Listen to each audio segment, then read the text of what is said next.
So everyone, welcome America's big brother, Freddie Fox.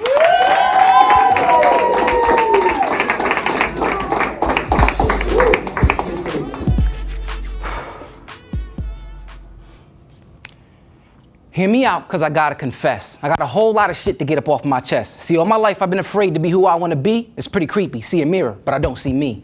I see a stranger in the frame and it's kind of insane. It just mess with my brain and make it hard to maintain. It's way too much to handle all at one damn time, because the person looking back at me make me wanna rewind. Back to when I was younger and I had no neck and all the kids used to point and laugh and disrespect. See, all I wanted was to fit in and chill with them. That's when my little issue grew to be a big problem.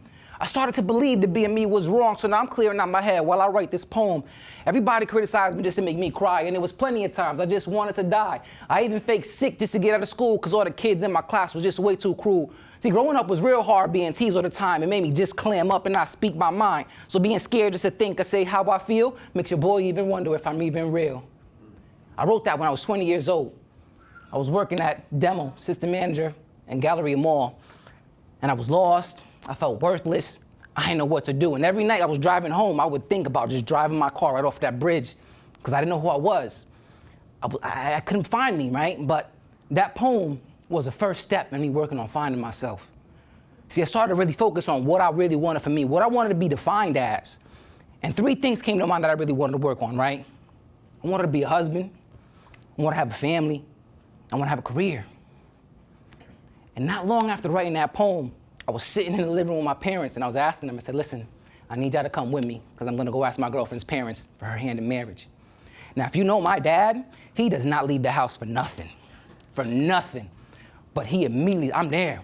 He's putting on his shoes, let's get in the car, let's go. He's first one out the door and we got to our house and he starts talking, he starts giving his speech, almost giving away the whole reason I was there in the first place.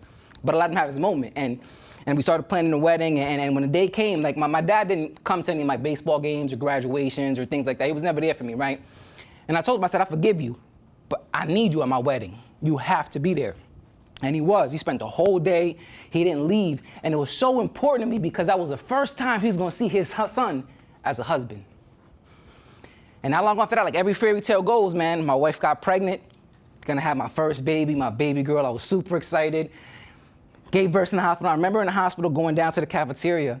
I was gonna get something to eat, and I ran into somebody that I went to school with, working one of the booth, and we start talking, and congratulates me on the birth of my daughter and such, and she starts to ask me, like, hey, are you gonna have any more kids? And before I could even answer, she smiled and said, yeah, you are. You a family man, huh? So I knew it. Couldn't be happier, right? And at this point, I think I'm 3 for 3, right? Because I'm working at this job for the last 8 years, busting my ass, right, doing all the good work, and it get bought out, and they lay everybody off. And it throws me right back into depression and anxiety and thoughts of suicide, because now again, like, I got a family and I don't provide. And it's just getting worse when my wife gets pregnant again. Now my boy's coming in and I don't have a career and I don't have this figured out and my family's getting bigger. Like, what do I do? And I said, you know, I'm just gonna start my podcast, you know. And it was a form of therapy for me, a way to kind of clear my head, try to continue to help find myself and help other people find themselves too and find out what they want to do. And over the summer when I started my podcast, I was supposed to work on my car with my dad. And I canceled him last minute. I said, listen, there's an event coming up tomorrow. I want to go, I want to talk about my show. I want to see what I can do, kind of promote this thing and see where I could take it. He said, all right, cool. And the very next morning, he called me bright and early. He said, hey, how'd it go? I said, hey, man, it was amazing, Dad. Like, I had fun. I met so many people. I even got Bobby Valentine to be a guest on my show, Pops. And I could hear the smile in his voice. He's like, man, I'm so proud of you, son. Way to work on your career. Now, listen, I've been a hustler and grinding my whole life, right? I've had more jobs than Nick Cannon got kids, right? And not once did my father ever use that word. So I did it. I finally did it. 15 years after writing that poem, right? I finally found out who I am, right? So when I sit here in front of you guys and I say I'm Fab, you know, it's more than just an acronym, like for Freddie Fox, America's big brother. You see, when I say that, that's my affirmation. I'm Fab. It's to remind me that I'm special and that I have value. You see, I'm Fab.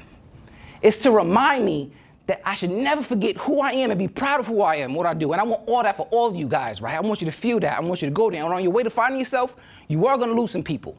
And those are the people who didn't really appreciate you for who you really are. And you're going to sit there and wonder and say, man, like, are these people going to like the new me? And when you have those thoughts, I want you to remember one thing. no matter who you are and no matter what you've done, your big brother loves you. Stay blessed, everybody.